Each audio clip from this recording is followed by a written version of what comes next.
સુરત મહાનગરપાલિકાના આરોગ્ય વિભાગે આઈસ્ક્રીમની 28 દુકાનોમાંથી લેવાયેલા નમૂનામાં 10ના રિપોર્ટ ફેલ આવ્યા છે. સુરત મહાનગરપાલિકાના ફૂડ વિભાગે 8 દિવસ અગાઉ શહેરની 28 દુકાનોમાંથી આઈસ્ક્રીમના નમૂના લઈ પાલિકાની વેસુ ખાતેની લેબમાં ચકાસણી માટે મોકલ્યા હતા, જેમાંથી 10 દુકાનોના આઈસ્ક્રીમના નમૂના ફેલ નીકળ્યા છે. ખાસ કરીને આ નમૂનાઓમાં મિલ્ક ફેટ અને ટોટલ સોલિડની માત્રા ઓછી હોવાથી આવા આઈસ્ક્રીમ આરોગવાથી કોલેસ્ટ્રોલ વધીને પ્રેશર કે હાર્ટ એટેકની બીમારી થઈ શકે છે. આ 10 સંસ્થાઓમાંથી 87.5 કિલો જથ્થાનો નાશ કરાયો છે.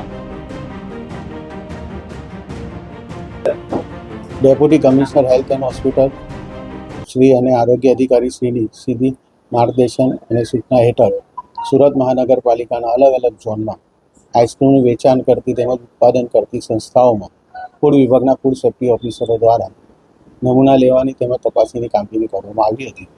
આ લગભગ 29 સંસ્થા જેવી હતી, જેમાંથી નમૂના લેવામાં આવેલા હતા. તે નમૂનાઓમાંથી 10 સંસ્થાના નમૂનાઓ ધારાધોરણ મુજબનો માલુમ નહીં પડેલા. એમના મિલ્ક ફેટ ઓછી આવેલી હતી અને સોલિડ ફેટ એ વસ્તુ ઓછી આવેલી હોવાથી તેમની સામે એજ્યુકેટિંગમાં ફરિયાદ દાખલ કરવાની કાર્યવાહી હાથ ધરવામાં આવેલી છે. તેમજ ત્યાંથી લગભગ 80-79 જેવું આઈસ્ક્રીમનો નાશ કરવામાં આવેલો છે.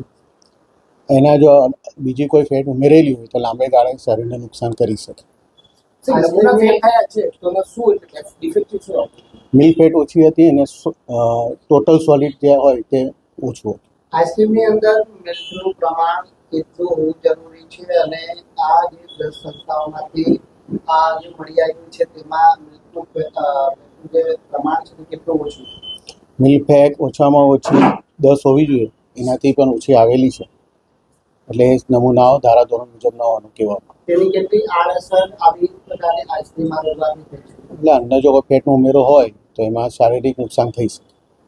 તો હવે લોકો પાસેથી ફેક છે અને કઈ રીતના પગલાં લેવાશે? એમની સામે એજ્યુકેટિંગમાં ફરિયાદ દાખલ કરવાની કાર્યવાહી હાથ ધરવામાં આવેલી છે. લાયસન્સ થઈ શકે? ના, હમણાં જે થાય તે એજ્યુકેટિંગ ઓફિસર શ્રીના ઓર્ડર મુજબ થશે.